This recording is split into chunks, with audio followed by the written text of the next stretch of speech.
Yun Sewu, Mas Abraham. Berangkat dari apa yang tadi disampaikan oleh Sahibul Bait atau Gus Toba, bahwa Simbah Imam Syafi'i yang duriyahnya ada sebagian masih berjuang di bidang pendidikan, sementara yang lainnya di bidang pemerintahan. Sebenarnya fenomena apa yang terjadi? Secara historis, Rasulullah SAW ketika wafat, itu khalifah penggantinya adalah seorang yang juga dikatakan alim, ulama, tapi juga beliau bisa memerintah atau mengatur pemerintahan.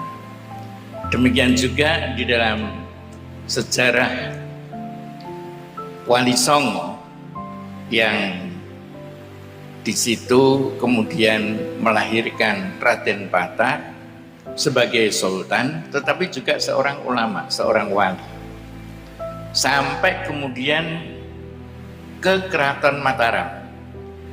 Di Keraton Mataram itu termasuk Sultan Agung dan ke bawahnya, itu juga mereka tidak lepas daripada sebagai seorang tokoh ulama, karena menjadi Khalifatullah di tanah Jawa. Nah, sampai kemudian kepada Pangeran Diponegoro sendiri.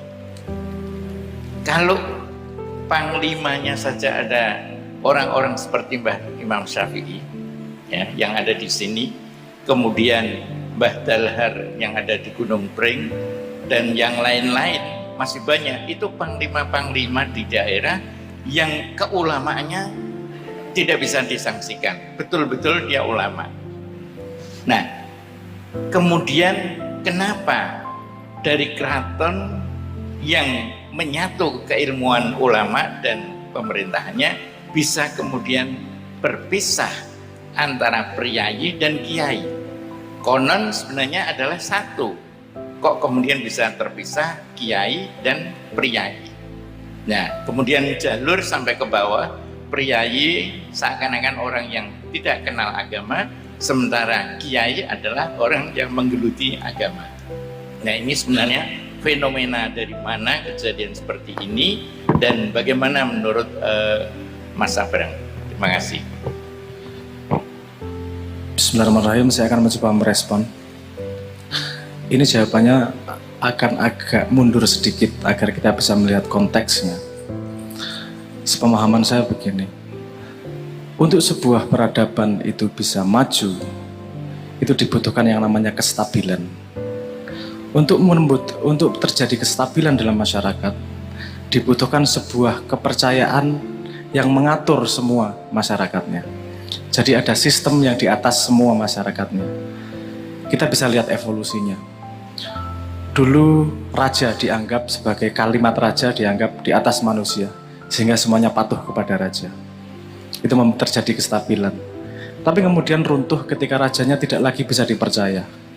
Kekuatan yang dia emban hanya untuk kepentingan pribadinya, misalnya seperti itu.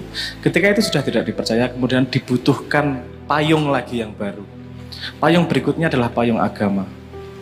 Karena itu, payung agama adalah kalimat dari Tuhan, semua orang mempercayainya, dan tidak ada yang bisa lebih tinggi dari kalimat Tuhan tersebut. Sehingga itu bisa menjadi payung untuk peradaban, sehingga terjadi kestabilan. Menurut saya zaman keemasan Islam juga datang dari payung tersebut. Tapi kemudian hal yang sama terjadi. Kalau kita mau belajar Renaissance, kita mau belajar runtuhnya keuskupan dan runtuhnya Ottoman misalnya, di luar perangnya ya, ini pada sosiologinya, adalah ketika payungnya ini kemudian dimanfaatkan oleh segelintir orang untuk kepentingannya sendiri. Misalnya lahirnya hadis-hadis palsu untuk melegitimasi kekuasaan, ini karena menggunakan payung untuk kepentingan segelintir orang, bukan untuk masyarakat umumnya. Nah, kemudian ketidakpercayaan itu akan menghasilkan sistem baru. Setelah sistem agama dan dan kalimat Tuhannya itu mulai tidak dipercaya, bukan kalimat Tuhannya yang tidak dipercaya. Yang tidak dipercaya adalah karena orang yang paham tentang kalimat Tuhan ini memanfaatkan untuk kepentingan pribadinya. Tidak semua, tapi ada beberapa, tapi masyarakat kemudian mulai tidak percaya pada sistem itu. Maka lahirlah demokrasi. Demokrasi itu kemudian kan tidak mempercayakan kepada satu orang, tapi konsepnya adalah dari orang untuk orang oleh orang banyak, dari orang banyak oleh orang banyak untuk orang banyak.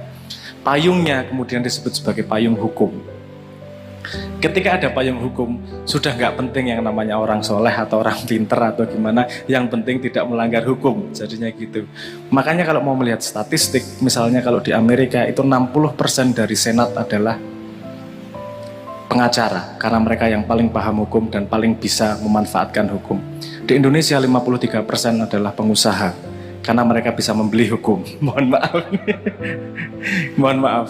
Jadi ketika hukum yang seharusnya sama, supremasi hukum, konsep supremasi hukum itu di atas semua orang, itu berjalan, masyarakat akan stabil. Tapi ketika orang-orang sudah bisa memanfaatkan hukum untuk kepentingannya sendiri, kemudian orang mulai tidak percaya pada hukum dan institusi yang menyandarkan kepada hukum, kemudian akan muncul sistem yang baru berikutnya.